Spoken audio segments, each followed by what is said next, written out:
جی جی ہم نے جو ہم نے سنا ہے درس میں آ کے ہاں، ہاں۔ شیخ صاحب نے بتایا کہ والد اگر مرحوم وصیت کر گئے ہاں، ہاں۔ تو آپ کے اوپر واجب فرض جو بھی ہے، ہاں ہاں اگر انہوں نے نہیں کہا ہے تو آپ مطلب نہیں کروا سکتے. جی جی تو انہوں نے گاؤں میں پوچھا بریلی ہاں، ہاں، ہاں۔ تو انہوں نے یہی سوال کیا کہ مطلب کیا انہوں نے وصیت کیا تھا؟ ہاں، ہاں۔ انہوں نے نہیں ہاں۔ بولے تم کروا سکتے ہو. یہ کروا سکتے والی بات ذرا وضاحت چاہتا ہوں. جزاک اللہ خیر. اصل میں ایک ایسا مسئلہ ہے کہ جس میں علماء کرام کے درمیان اختلاف ہے. یہ ایسا مسئلہ ہے، وفات پائے ہوئے لوگوں کی طرف سے قربانی کا مسئلہ ایسا ہے کہ جس میں علماء کرام کے درمیان اختلاف ہے. یہ پہلا مسئلہ سمجھ لیں کہ اور اس میں اختلاف کی وجہ یہ ہے کہ ایک تو یہ کہ بہت ساری عبادات کا ثواب میت کو پہنچتا ہے، اور خاص طور سے مالی عبادتوں کا. مالی عبادت آپ میت کی طرف سے صدقہ کریں، میت کی طرف سے جو ہے اگر حج اس پر فرض تھا اس کی طرف سے حج کیا گیا، یا فرض نہیں تھا نفلی حج کیا گیا، تو مالی عبادات کا ثواب پہنچتا ہے. تو قربانی بھی ایک طرح سے مالی عبادت ہے، اس لیے کچھ لوگوں نے اس میں اسے شامل کیا ہے. لیکن زیادہ راجح بات یہ ہے اور دلیل سے زیادہ قریب بات یہ ہے کہ مستقل میت کی طرف سے قربانی اس کی اصل نہیں ہے. ایک میت کی طرف سے جو وفات پا چکے ہیں ان کی طرف سے مستقل قربانی کرنا اس کی اصل نہیں ہے، جس کو صدقہ بھی نہ کیا جائے. صدقے کا ثبوت ہے، اگر کوئی قربانی کرے ساتھ میں پورا گوشت صدقہ کر دے تو عبداللہ ابن مبارک رحمۃ اللہ علیہ کا قول ہے کہ یہ ہو جائے گا. تو اس میں اصل صدقہ ہے لیکن قربانی کے وقت میں کیا گیا، اس بنیاد پر. نہیں تو صرف قربانی کرنے کا ثبوت نبی صلی اللہ علیہ وسلم سے نہیں ہے. جیسے آپ کی پہلی اور نہایت چہیتی بیوی خدیجہ رضی اللہ عنہا کی وفات ہوئی، لیکن نبی صلی اللہ علیہ وسلم نے اپنی زندگی میں کبھی ان کی طرف سے مستقل قربانی نہیں کی. آپ کے چچا جو آپ کے اتنے پیارے تھے حمزہ رضی اللہ عنہ، ان کی شہادت کے کئی سال بعد تک نبی صلی اللہ علیہ وسلم اس دنیا میں رہے، لیکن آپ نے کبھی ان کی طرف سے قربانی نہیں کی. آپ کے بچے بچپن میں وفات پائے لیکن آپ نے ان کی طرف سے قربانی نہیں کی. تو اس طرح سے آپ نے کسی بھی شخص کی طرف سے مستقل قربانی نہیں کی. ہاں عموم میں داخل ہے، جیسے آپ صلی اللہ علیہ وسلم نے قربانی کی، آپ نے 2 دمبے کی قربانی کی، ذبح کبشین، 2 دمبے کی قربانی کی. آپ نے ایک دمبے کو ذبح کرتے ہوئے فرمایا اللہم تقبل من محمد و آل محمد، اے اللہ اسے محمد صلی اللہ علیہ وسلم اور ان کے آل و اولاد کی طرف سے قبول فرما لے. تو آپ نے قربانی کی اور ثواب میں اپنے پورے اولاد کو شامل کر لیا، آل و اولاد کو، جس میں بیویاں بھی آتی ہیں اور بچے بھی آتے ہیں آل و اولاد میں. تو اس میں کچھ بیویاں وفات بھی پا چکی تھیں، بچے وفات بھی پا چکے تھے. تو اس بنیاد پر اگر وفات پائے ہوئے لوگوں کو ثواب میں شریک کر لیا جائے، تابع بنا کر، اصل قربانی زندہ کی طرف سے ہو، ان کو شریک کر لیا جائے، تو اس کا ثبوت اس حدیث میں ملتا ہے.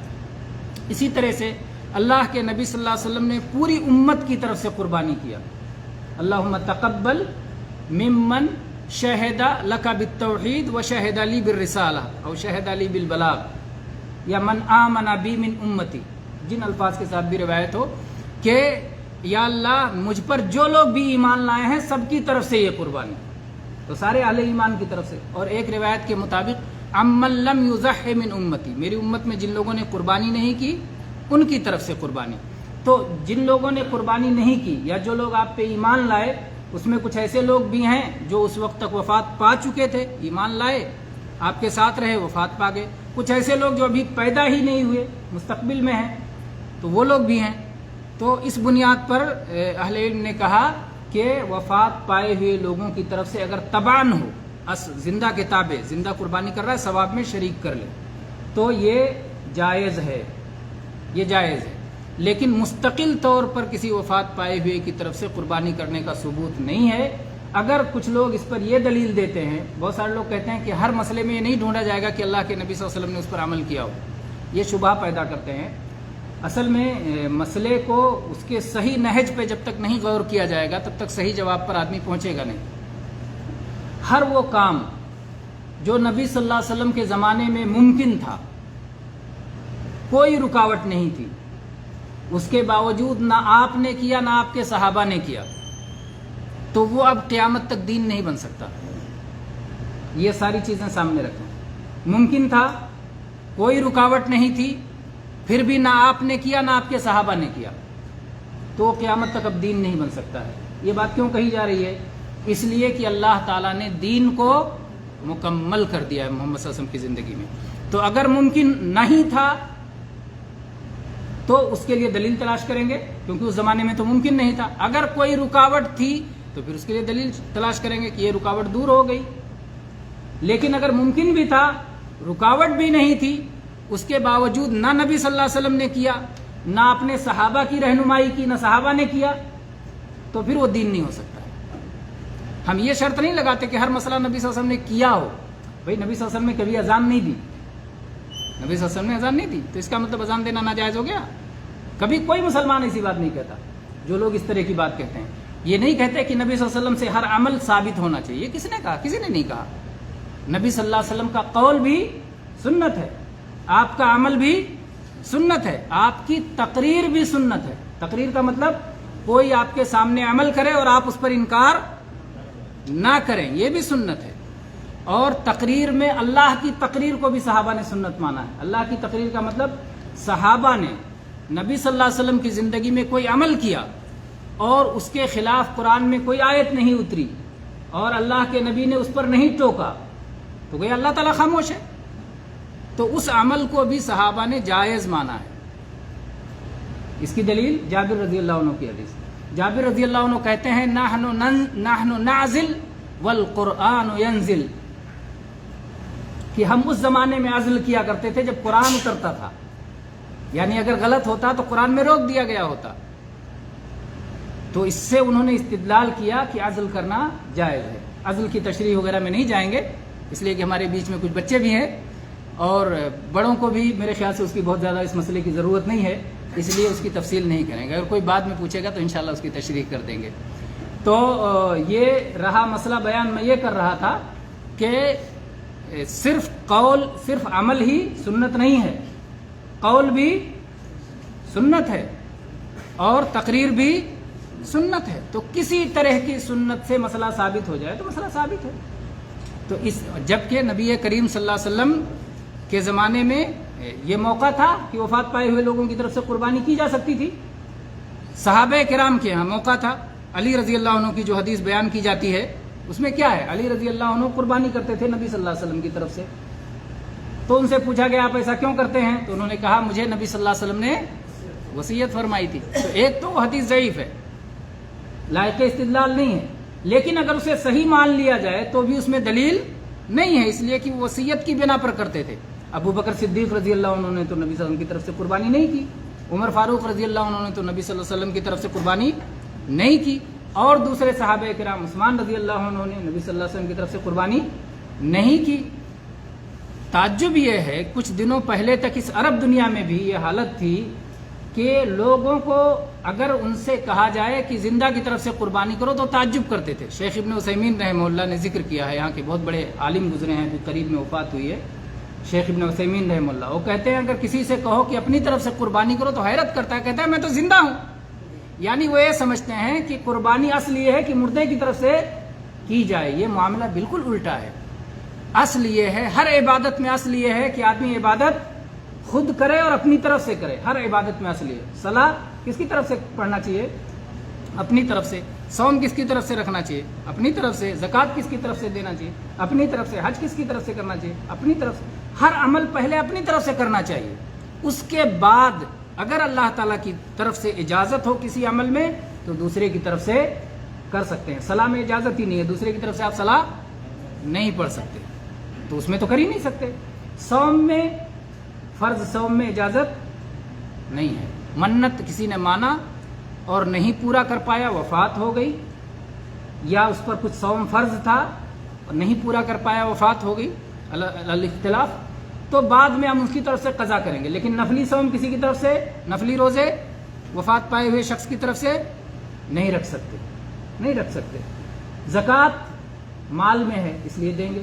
اگر کوئی شخص زکوٰۃ نہیں دے پایا، وفات ہوگی اور اس کے مال میں زکوٰۃ فرض تھا، مال چھوڑ کے مرا ہے تو زکوٰۃ نکالا جائے گا کیونکہ وہ تو مال میں فرض ہے شخص کے بجائے. تو بہرحال کہنا یہ ہے کہ اللہ تعالیٰ نے ہر عبادت میں یہ رکھا کہ اصل اپنی طرف سے عبادت کی جائے اور اس کے بعد اگر اللہ اجازت دے تو دوسرے کی طرف سے کریں. یہی مسئلہ قربانی میں بھی ہے کہ آپ اپنی طرف سے قربانی کریں، عبادت ہے. اس کے بعد اگر آپ کے پاس موقع ہے تو آپ دوسرے کی طرف سے کریں، لیکن دوسرے کی طرف سے کرنے میں وہی مسئلہ آئے گا کہ وفات پائے ہوئے لوگوں کی طرف سے قربانی کرنے کا ثبوت ہونا چاہیے. مستقل ثبوت نہیں ہے، مستقل ثبوت نہیں ہے. ہندوستان کے بہت مشہور محدث عالم گزرے ہیں، شیخ عبید اللہ مبارک پوری رحمہ اللہ، جو ہے مرآت المفاتیح، جو شرح مشکات شریف حدیث کی مشہور کتاب ہے، اس کی شرح میں لکھتے ہیں کہ کسی وفات پائے ہوئے شخص کی طرف سے مستقل قربانی کا ثبوت کہیں پر موجود نہیں ہے. تو اس لیے اگر کوئی آدمی اپنے والد یا والدہ کی طرف سے قربانی کا شوق رکھتا ہے تو اسے کیا کرنا چاہیے؟ صدقہ کر دے. ایک بکرا صدقہ کرو، قربانی بھی کرو، تو اللہ سے امید رکھو کہ قربانی کا بھی اجر و ثواب ملے گا اور صدقہ کا بھی اجر و ثواب ملے گا. اور ورنہ نہ کرے، کیونکہ ثبوت والے اعمال میں ہی انسان کو ثواب ملتا ہے. تو 3 قسم گویا ہو گئی. وفات پائے ہوئے لوگوں کی طرف سے قربانی کی 3 صورت ہوئی. ایک تو یہ کہ زندوں کے تابع کر کے کیا جائے، اس کا ثبوت ہے. دوسرا یہ کہ وفات پائے ہوئے نے وصیت کی ہو، اس کا ثبوت ہے، وصیت کی تنفیذ لازم ہے. اور تیسری چیز یہ ہے کہ مستقل قربانی ان کی طرف سے کی جائے، اور اس کا ثبوت نہیں ہے. جزاکم اللہ. جی السلام علیکم. السلام علیکم. یہ مشرقی ہندوستان خاص کر یو پی، گجرات وغیرہ، جی جی سے یہاں گائے یا بیل کی قربانی بالکل کر نہیں سکتے. جی جی بھینس یعنی میل فیمیل پر قربانی تقریباً 70-80% لوگ کرتے ہیں. جی. بکرا مہنگا ہے ہاں ہاں اور یہ مختلف ہی مسئلہ ہے. جی جی.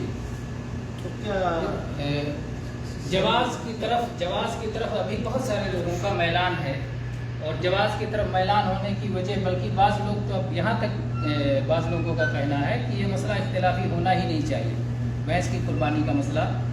کیونکہ جب اللہ تعالیٰ نے بقر کا جو لفظ استعمال کیا ہے، لغوی اعتبار سے جب یہ بھی اس میں شامل ہے، تو ظاہر بات ہے قرآن پاک کو سمجھنے کا ذریعہ ہمارے پاس کیا ہے؟ لغت، عربی زبان.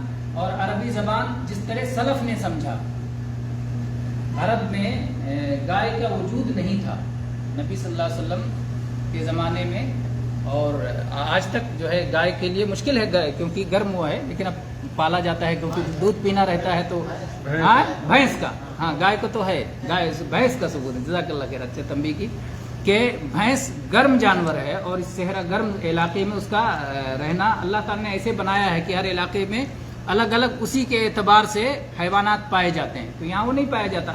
تو جب عرب کے لوگ یہاں سے نکلے، ایران پہنچے، تو ایران میں گائے پائی جاتی تھی. ایران میں کیا کہتے تھے گائے کو؟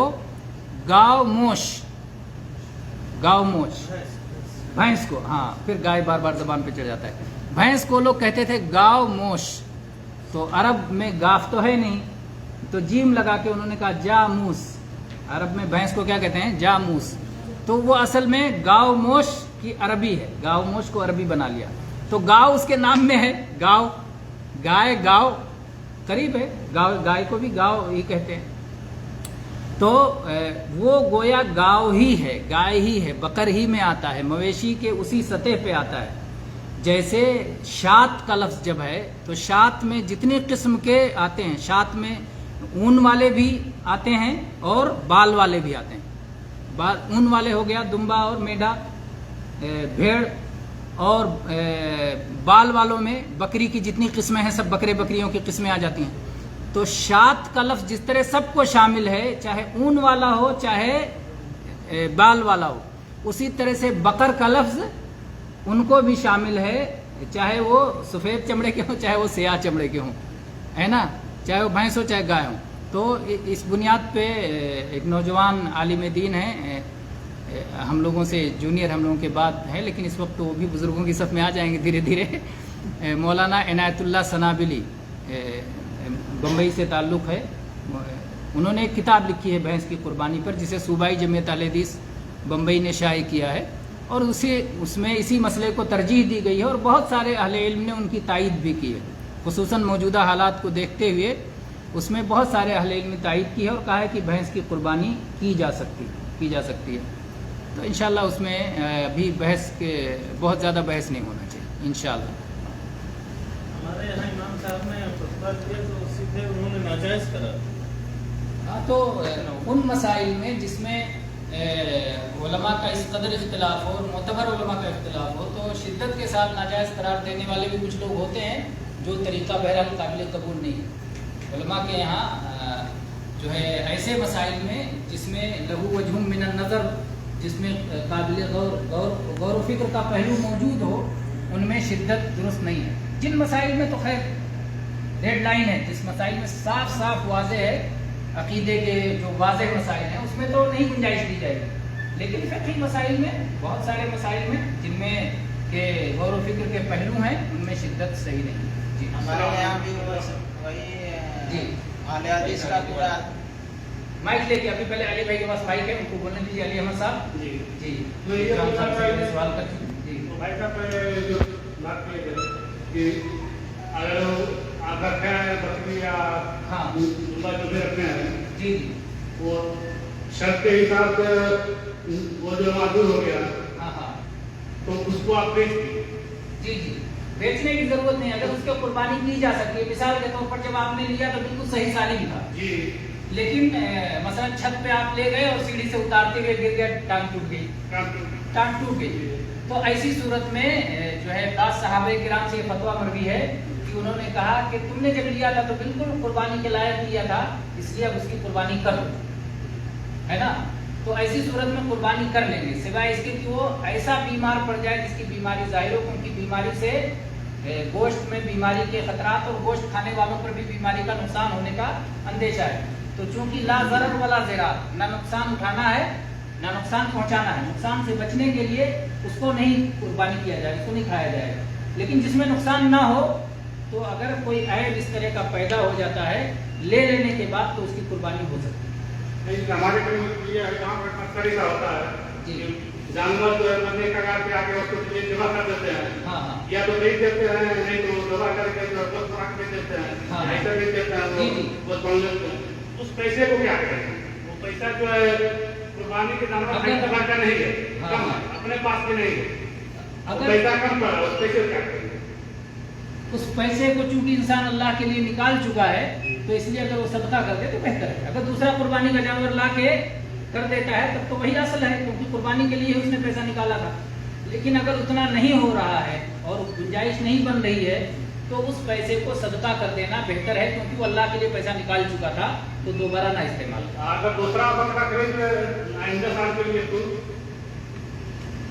آئندہ سال تک پتہ نہیں کیا ہوتا ہے، ہاں کچھ لوگ ایسا کر لیتے ہیں۔ ہاں اگر اس میں اس طرح کا کوئی خطرہ نہ ہو کہ آئندہ سال مان لیجئے کہ استعمال ہو جائے گا، فلاں مسئلہ ہو جائے گا، تو لمبی مدت ہے، اور پھر اگر مان لیجئے کوئی حادثہ ہو گیا تو اولاد کے ساتھ لکھ کے رکھ سکتا ہے کہ بھائی یہ اپنے اوپر قرض رہے گا، اور ان معاملات میں جتنے جلدی آدمی کر لے، مبادرہ بالخیرات کہتے ہیں، وسابقوا الی مغفرۃ من ربکم وجنۃ عرضها السماوات والارض، کہ نیکی کے مسئلے میں دیر نہیں کرنا چاہیے، اس لیے قربانی کے پہلے دن اگر کوئی قربانی کر لیتا ہے تو وہ سب سے زیادہ ثواب کا کام ہے، اس لیے کہ اللہ کا حکم آیا قربانی کرو تو انتظار نہیں کرا کہ دوسرے دن کروں گا، تیسرے دن کروں گا، پہلے دن کا قربانی کا سب سے زیادہ ثواب ہے۔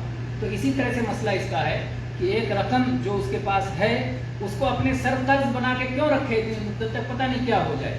اسی طرح سے زکوٰۃ فرض ہو گئی تو خدمہ نکال لے کرنا چاہیے، فوراً نکال دو، سوائے اس کے کہ جس شخص کو پہنچانا ہے وہ مسائل ہوں تو ان حساب سے دیر کر سکتا ہے۔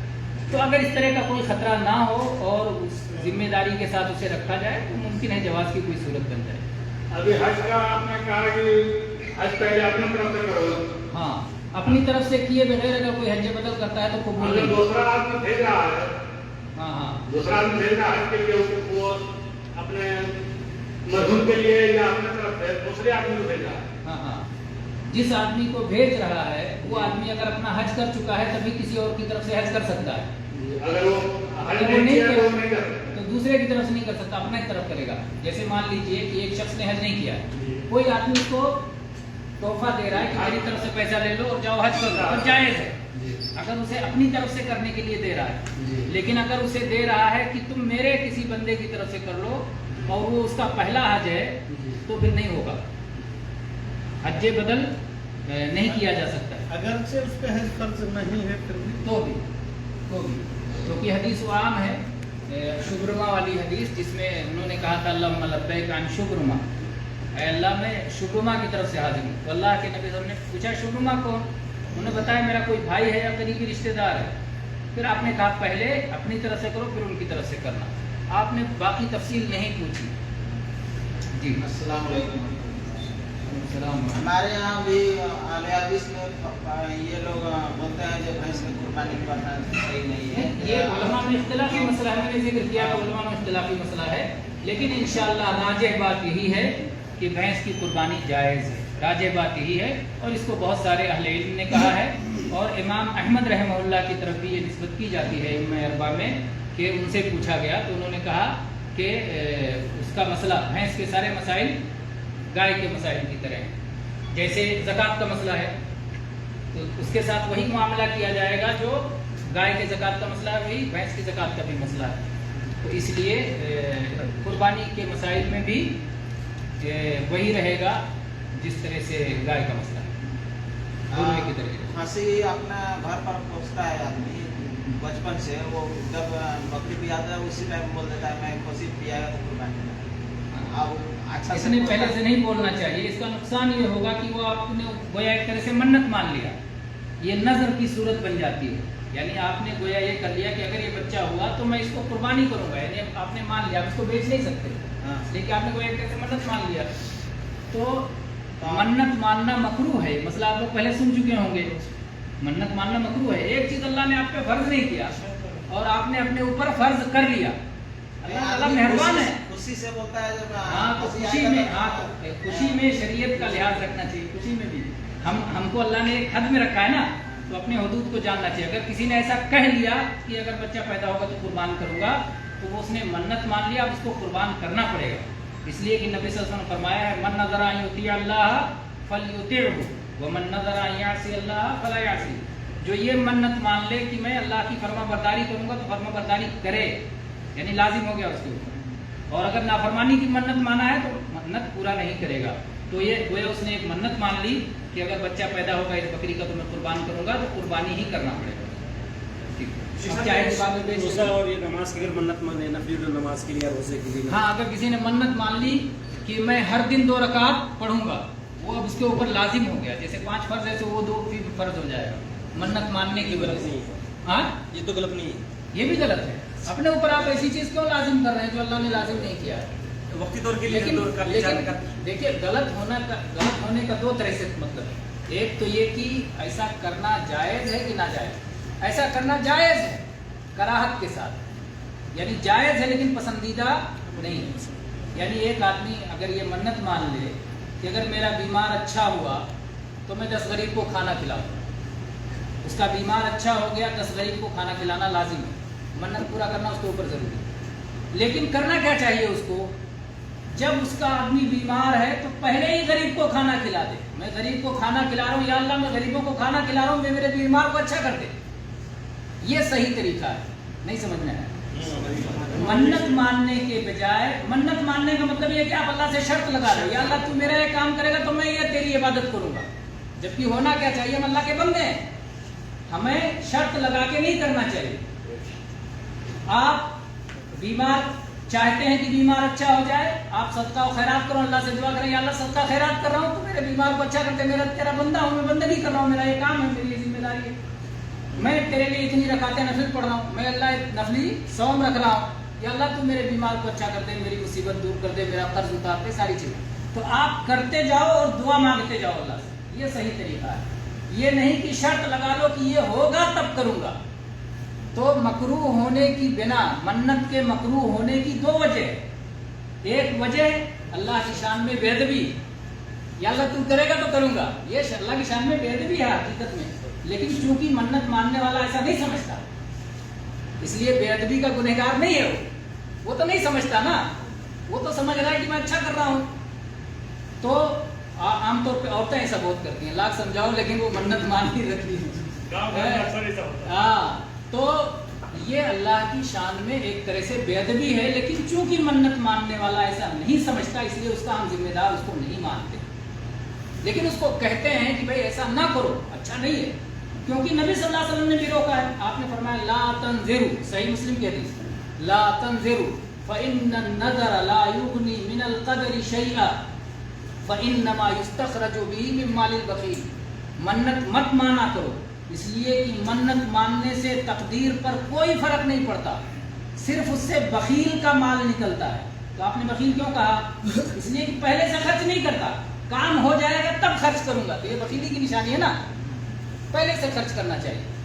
تو جب ہم منت ماننے سے روکتے ہیں تو اس کا مطلب یہ نہیں کہ عبادت سے روکتے ہیں، اس کا مطلب یہ نہیں کہ نفلی روزے سے روکتے ہیں، نفلی صدقہ سے روکتے ہیں، اس کا مطلب یہ ہے کہ پہلے سے اس کو کرنے کا حکم دیتے ہیں۔